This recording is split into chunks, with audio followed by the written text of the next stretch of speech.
Hello everyone, आज हम एक बहुत ही इंटरेस्टिंग सवाल पर चर्चा करेंगे। सवाल ये है कि अगर कोई व्यक्ति जो एसएससी या एसटी कैटेगरी से है, अपना हिंदू धर्म छोड़कर कोई दूसरा धर्म अपना लेता है, तो क्या वो इसके बाद भी एससी एसटी एक्ट का लाभ उठा सकता है? क्या वो एसएससी एसटी एक्ट के तहत केस दर्ज कर सकता है? इस सवाल का जवाब आंध्र प्रदेश हाई कोर्ट की सिंगल जज बेंच ने हाल ही में एक जजमेंट के माध्यम से दिया है। आज की वीडियो में हम उसी जजमेंट को डिटेल में समझेंगे। मैं आपको इस केस के फैक्ट्स, लागू कानून, कोर्ट का वर्डिक्ट और दोनों पक्षों के तर्क बताऊंगी। तो चलिए शुरू करते हैं। जजमेंट का नाम Akala Rami Reddy and others versus state of Andhra Pradesh 2025। Andhra Pradesh high court, May 2025। Bapatla district के एक व्यक्ति चिंताड़ा आनंद बिना परमिशन के एक अनधिकृत चर्च चला रहे थे। इस पर अकाला रामी रेड्डी और कुछ अन्य लोगों ने आपत्ति जताई, जिसके बाद 2021 में उनके बीच विवाद हो गया। चिंताड़ा आनंद, जो एक पास्टर यानी ईसाई पादरी हैं, ने एससी एसटी एक्ट के तहत अकाला रामी रेड्डी और अन्य के खिलाफ केस दर्ज कर दिया। इसके जवाब में अकाला रामी रेड्डी ने हाई कोर्ट में इस एफआईआर को रद्द करने की अपील की। पिटिशनर्स यानी अकाला रामी रेड्डी का तर्क, चिंताड़ा आनंद ने हिंदू धर्म छोड़कर ईसाई धर्म अपना लिया है। ईसाई धर्म में जाति व्यवस्था को मान्यता नहीं दी जाती, इसलिए वो एससी एसटी कैटेगरी में नहीं आते। Constitutional scheduled castes on order 1950 के अनुसार केवल हिंदू, सिख और बौद्ध धर्म के लोग ही एससी एसटी कैटेगरी में आते हैं। इसमें क्रिश्चियन या मुस्लिम शामिल नहीं हैं।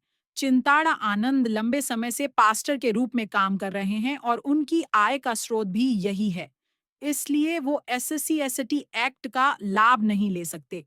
उनका केस कानून का दुरुपयोग है, क्योंकि वो हिंदू धर्म छोड़ चुके हैं और अब उस धर्म में हैं जहां जातिवाद को मान्यता नहीं है। चिंताड़ा आनंद का तर्क, उनके पास सरकार द्वारा जारी एससी एसटी सर्टिफिकेट है जो अभी भी वैध है। इस सर्टिफिकेट के आधार पर वो एससी एसटी एक्ट का लाभ ले सकते हैं। कोर्ट ने दोनों पक्षों के तर्क सुने और constitutional scheduled castes on order 1950 का अध्ययन किया। इस ऑन ऑर्डर में शुरू में केवल हिंदू शामिल थे। 1956 में सिख और 1990 में बौद्ध, विशेष रूप से नियो बौद्ध को शामिल किया गया, लेकिन क्रिश्चियन और मुस्लिम इसमें शामिल नहीं हैं। चिंताड़ा आनंद के सर्टिफिकेट पर कोर्ट ने कहा कि अगर वो धर्म परिवर्तन कर चुके हैं, तो यह सर्टिफिकेट वैध नहीं होना चाहिए। उनका सर्टिफिकेट का उपयोग कानून का दुरुपयोग है। गवाहों और सबूतों से साबित हुआ कि चिंताड़ा आनंद पिछले 10 साल से पास्टर का काम कर रहे हैं और चर्च चला रहे हैं। कोर्ट ने यह भी नोट किया कि पुलिस ने एफआईआर दर्ज करने से पहले यह सत्यापित नहीं किया कि चिंताड़ा आनंद का धर्म क्या है।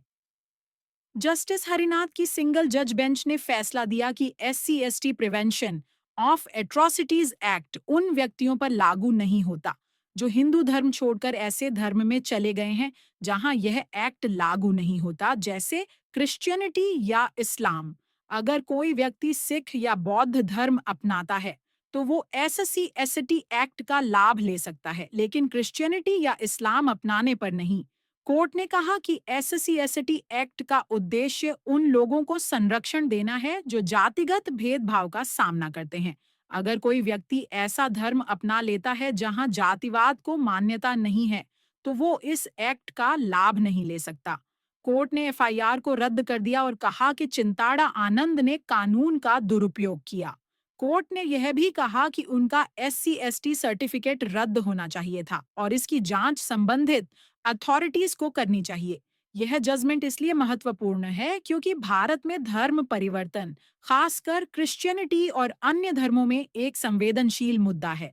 कई बार लालच, जैसे जॉब, पैसा, बेहतर जीवन शैली या दबाव के जरिए लोगों को धर्म परिवर्तन के लिए प्रेरित किया जाता है, खासकर एससी एसटी या गरीब समुदायों को।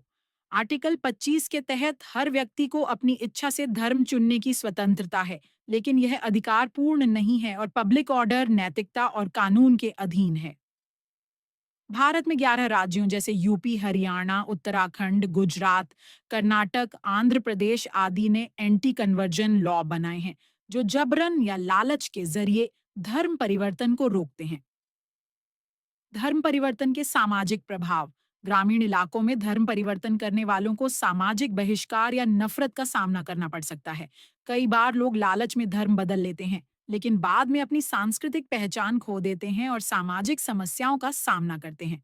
यह मुद्दा राजनीतिक रूप से भी संवेदनशील है, खासकर चुनावों के समय, जब वोट बैंक के लिए इसका उपयोग होता है। क्या आप कोर्ट के इस फैसले से सहमत हैं? क्या आपको लगता है कि एंटी कन्वर्जन लॉ जरूरी हैं या धर्म परिवर्तन के अभियान सही हैं? जबरन या लालच के जरिए धर्म परिवर्तन के बारे में आप क्या सोचते हैं? मुझे कमेंट सेक्शन में जरूर बताएं। आपका फीडबैक मेरे लिए महत्वपूर्ण है। अगली वीडियो में मिलते हैं, तब तक के लिए गुड बाय।